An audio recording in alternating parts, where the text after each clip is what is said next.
আজি আমি বৃত্ত সম্বন্ধীয় কালি নামৰ চেপ্টাৰটোৰ কেইটামান MCQ কৰিম। কেইটামান মানে 5টামান MCQ কৰিম। তাৰে কেইটামান আৰু আগতে এক্সামত আহি যোৱা সেইকেইটাও আমি আলোচনা কৰিম। এতিয়া প্ৰথম কুৱেশ্যনটো লৈছোঁ যদি এটা বৃত্তৰ পৰিসীমা আৰু ব্যাসাৰ্ধৰ পাৰ্থক্য 37 চেণ্টিমিটাৰ হয় তেন্তে বৃত্তটোৰ কালি হ'ব। এতিয়া আমাক দিয়া আছে পৰিসীমা আৰু ব্যাসাৰ্ধৰ পাৰ্থক্য 37। তেতিয়াহ'লে বৃত্তৰ পৰিসীমা আমি কি বুলি জানো? এনচাৰটো লিখা। পৰিসীমা কি বুলি জানো? 2πr আৰু কিহৰ পাৰ্থক্য? ব্যাসাৰ্ধ। ব্যাসাৰ্ধ হ'ল r। পাৰ্থক্য মানে মাইনাছ। এইটো কিমান দিয়া আছে? 37। পাৰ্থক্য মানে মাইনাছ, এইটো মনত ৰাখিব লাগিব।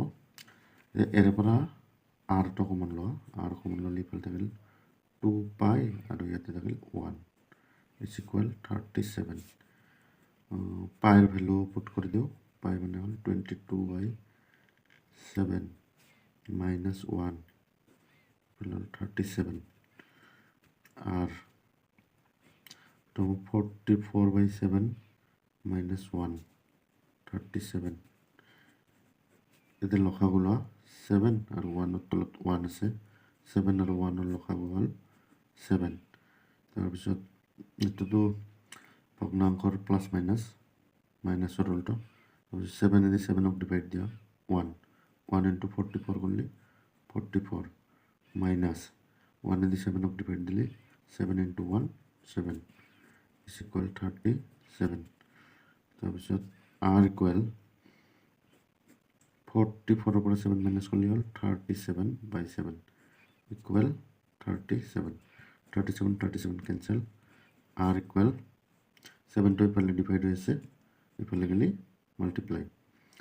1 আছিল ইফালে, 7 × 7 এইটো হৈ গ'ল চেণ্টিমিটাৰ। আৰু আমাক ওলাব দিছে বৃত্তটোৰ কালি। বৃত্তটোৰ কালি আমি কি বুলি জানো? হেৰি কৰি দিছোঁ এইখিনি।